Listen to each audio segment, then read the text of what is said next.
Sir મને બહુ ભૂખ લાગી છે, આપણે કંઈક ખાવા જાય, હાલો ને. શું ખાવું છે બોલો ને. મને છે ને પિઝા ખાવાનો બહુ શોખ છે, આપણે પિઝા ખાવા જાય. ઓકે ચાલો તો બીજું. એક મિનિટ સર, પેલા મને ઈ કહો કે આપણે કોઈ વસ્તુના શોખીન હોય તો એને આપણે ઇંગ્લિશમાં કેવું હોય તો એને કેવી રીતના કહેવાનું? ઓકે, તો મતલબ અહીંયા પિઝા ખાવા જાય એની પહેલા તમને એક વાક્ય રચના શીખવાડતો જાઉં.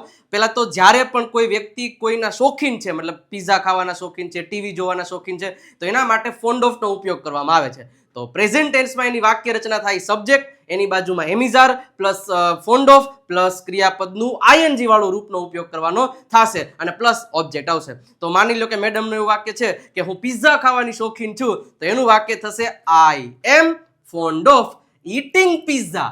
તો હું ટીવી જોવાનો શોખીન છું, તો I am fond of watching TV. હું ક્રિકેટ રમવાનો શોખીન છું, તો I am fond of playing cricket. Okay, તો સમજાઈ ગયું. તો હવે તમને હું એક પ્રશ્ન પૂછું છું, એનો આન્સર તમારે પણ કોમેન્ટ બોક્સમાં આપવાનો છે કે હું ગીત ગાવાનો શોખીન છું. તો આનું સાચું અંગ્રેજી શું થાય છે કોમેન્ટ કરો, અને આવી જ રીતે અંગ્રેજી શીખવા માટે પેજને અત્યારે જ ફોલો કરી દેજો.